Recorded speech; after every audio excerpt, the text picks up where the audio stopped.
Project 1065, Chapter 61. X marks the spot. Air raid sirens screamed. Berliners ran for bomb shelters. Giant searchlights clicked on, buzzing as they warmed up.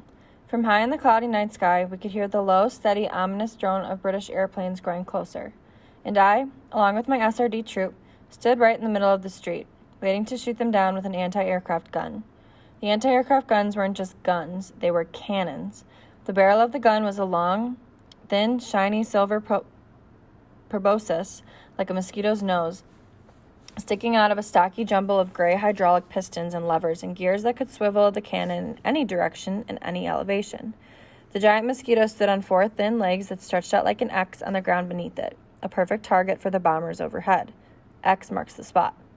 And if the X wasn't enough, the bombers could target the giant searchlights not 3 meters from each anti-aircraft placement. We were just begging to be bombed. The other boys didn't see it that way, or if they did, they hid it well. Excitement passed through our little group of a dozen boys like static electricity. They were going to be firing real guns in a real war situation. At last, no more childish assignments checking IDs or raiding pool halls or tattling on unenthusiastic Hitler youth. We were going to be doing real fighting. The thumes of exploding British bombs began, and we heard the puck-puck-puck of the AA guns begin to fire on the side of the city. Our searchlights swept the sky. Black dots of death rained down, and white streaks of death shot up.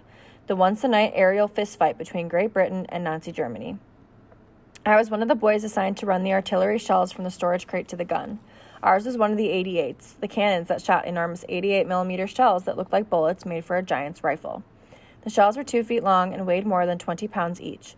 The other boys and I had to constantly run back and forth, each of us carrying one in our arms, and hand them off to the boys who fed them into the metal insect's butt.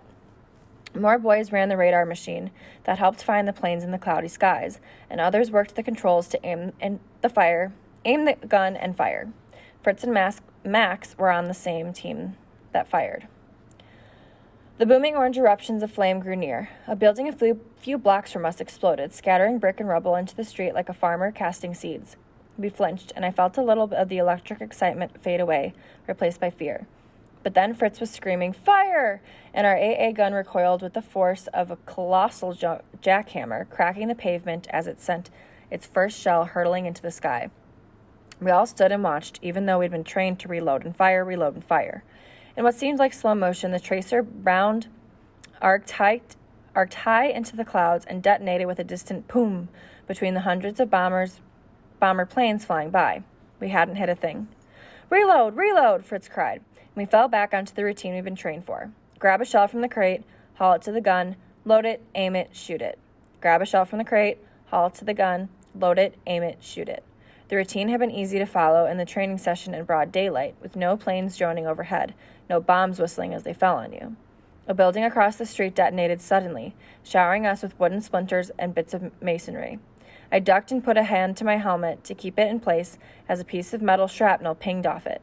The explosion was so loud my ears rang, and I saw it instead of heard Fritz calling for another round. All about us, the air was filled with dark black smoke that smelled like gunpowder and ash. I glanced at my watch. 3:15. I had to keep an eye on the time. I had to be at the rendezvous at exactly 3:45 to take Simon across the city to the next agent in Ma's network. I hefted another cartridge and turned to take it to the gun when the other boys erupted in a cheer. I blinked and looked up at the strobing night sky. A bomber plummeted from the clouds, trailing a fire and a smoke. We had actually shot down a British airplane.